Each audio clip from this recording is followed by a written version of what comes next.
today. Next up is Park Place Behavioral Center, Mr. Jim Shanks.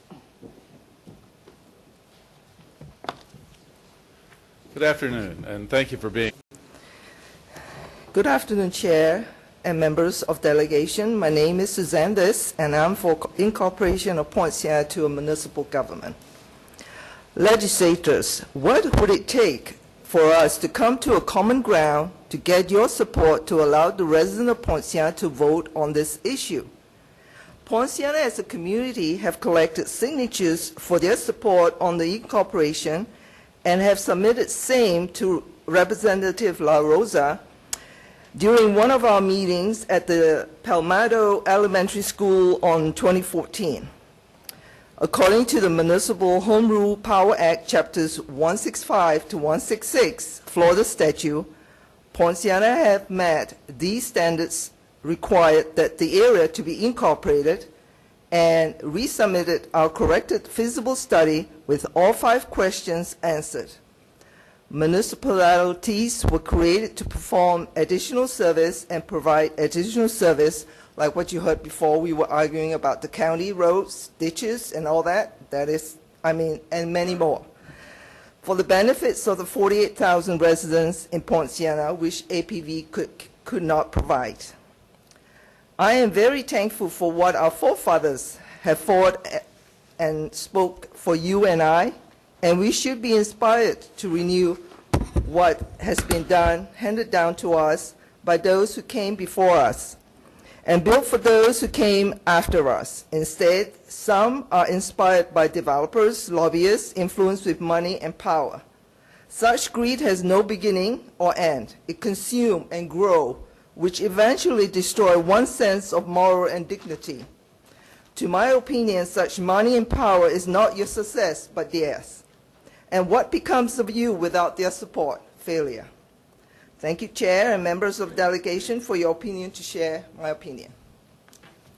Members, any questions? Yes, Representative I do. Thank you. It's good to see you again. Good to see you and, too, you're persistent. I'm sorry? You're persistent. I think you've been at every one of these meetings. Well, I'm persistent is because I know what the benefits are for being a naturalized citizen. Well, let me ask you then, because you said you, I guess you're saying if the city, or if Poinciana was incorporated, allowed to become a city, that the issue of sidewalks and lights would could be settled. It'd be a city responsibility. Are you thinking that if Poinciana was incorporated, that the city would, the newly formed city would take over the maintenance responsibility of the roads?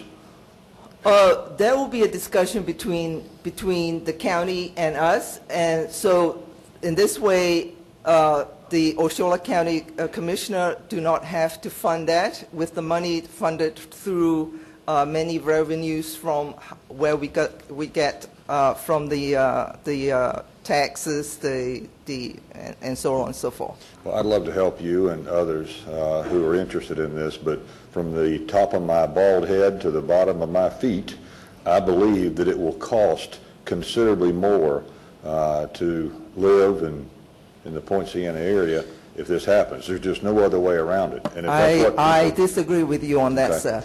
Well, we will agree to disagree because I just believe it. I don't see there's any other way. There's cities that are looking to get out of the business of policing their own communities. There's cities that are looking to dissolve and become a part of just the counties in which they are located because they can't afford to provide these services and pensions and benefits that go along with that. So to believe with really no commercial or retail base in Poinciana that somehow or another this is going to be the poster child for the way cities are to be run, that this is the miracle of all miracles, is just unacceptable. I can't believe that. But I wish that I could help you, but I just don't believe that I can. Well, that is your belief, sir. But Representative Comby, I do not believe that, and I'll take the challenge that City of Poinciana, if you give us a chance to vote, we will show you that City of Poinciana will survive, and it will do very well. And with my